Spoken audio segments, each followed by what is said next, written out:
আসসালামু আলাইকুম দর্শক মন্ডলী, সবাইকে আমন্ত্রণ। আজকে আবার একটা পেটিশন নিয়ে আপনাদের মাঝে হাজির হয়েছি। আমি শাহাদাত হোসেন লিটন। আজকে হলো বাংলাদেশ এবং নেদারল্যান্ডের মধ্যকার পেটিশন নিয়ে আপনাদের মাঝে হাজির হয়েছি। সিলেট আন্তর্জাতিক ক্রিকেট স্টেডিয়ামে আজকে হলো সন্ধ্যা ৬টায় অনুষ্ঠিত হবে নেদারল্যান্ডস এবং হলো বাংলাদেশের মধ্যকার তিনটি টি-টোয়েন্টি সিরিজের প্রথম টি-টোয়েন্টি ম্যাচটি অনুষ্ঠিত হবে। যদিও এই টি-টোয়েন্টি সিরিজটা হলো বাংলাদেশের মোর এশিয়া কাপের হলো আগে প্রস্তুতি ম্যাচ হিসাবে এই তিনটি টি-টোয়েন্টি ম্যাচ মূলত বাংলাদেশের খেলার উদ্দেশ্য হলো এশিয়া কাপকে সামনে রেখে, যেটা হলো এই খেলার উপর নির্ভর করবে যে চূড়ান্ত স্কোয়াডে কারা থাকবেন। যদিও ১৬ জন স্কোয়াড আছে এই নেদারল্যান্ডসের বিপক্ষে। আর দুই দলের হেড টু হেড প্রেডিকশন যদি আমরা খেয়াল করি, টি-টোয়েন্টিতে নেদারল্যান্ডস এবং বাংলাদেশ মোট ৫ বার মুখোমুখি হয়েছে, যেখানে হলো একটি মাত্র হলো জয়লাভ করেছে নেদারল্যান্ডস। অপরদিকে ৪টি ম্যাচে হলো বাংলাদেশ জয়লাভ করেছে। আর টি-টোয়েন্টি র‍্যাঙ্কিং যদি আমরা খেয়াল করি, সেখানে হলো বর্তমান টি-টোয়েন্টির ১০ নম্বরে অবস্থান করছে বাংলাদেশ ক্রিকেট দল। অপরদিকে হলো ১৩ নম্বরে অবস্থান করছে নেদারল্যান্ডস ক্রিকেট দল।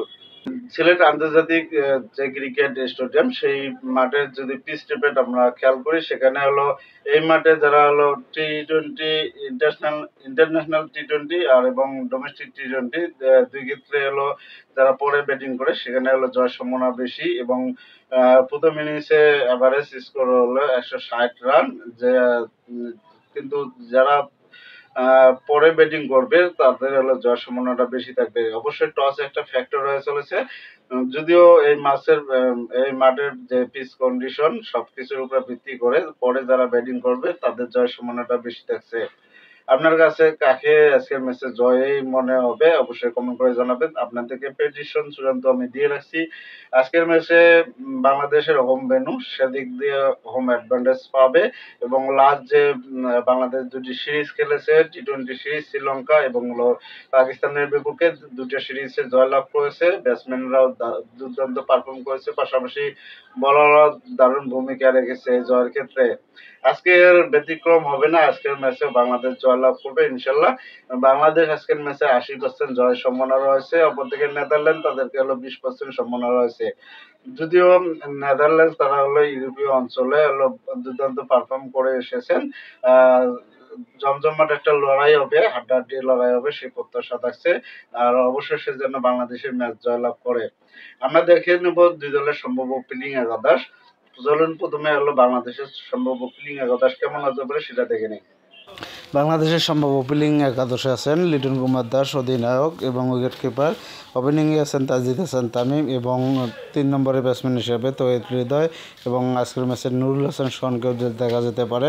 পাশাপাশি থাকছে জাকির আলী এবং স্পিনারদের মধ্যে শেখ মেহেদী হাসান এবং অলরাউন্ডার শেখ মোহাম্মদ সাইফুদ্দিন এবং মোস্তাফিজুর রহমান, হাসান রিশাদ হোসেন এবং তাসকিন আহমেদ, পাশাপাশি শরীফুল ইসলাম। দর্শক মন্ডলী, চলুন এবারে আপনার নেদারল্যান্ডসের সম্ভাব্য ওপেনিং একাদশটা দেখে নেই।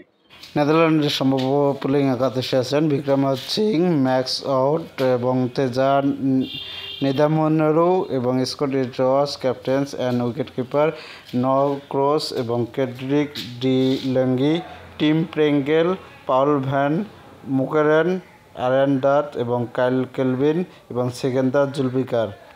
সবশেষে আপনাদেরকে এই নেদারল্যান্ডস এবং বাংলাদেশের মধ্যকার প্রথম টি-টোয়েন্টি ম্যাচটি উপভোগ করার আমন্ত্রণ জানাচ্ছি।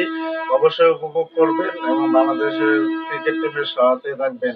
সিলেট আন্তর্জাতিক ক্রিকেট স্টেডিয়ামে ১৮,০০০ দর্শক ধারণ ক্ষমতার এই মাঠে অবশ্যই প্রত্যাশা থাকবে যে ১৬,০০০ মানুষের যেন বাংলাদেশের পক্ষে থাকে আর বাংলাদেশ টিমকে সাপোর্ট করে এবং বাংলাদেশের টিমের হলো জয় কামনা করছি। সবাইকে ধন্যবাদ। আশা করছি আপনারা ভালো থাকবেন, সুস্থ থাকবেন। আল্লাহ হাফেজ।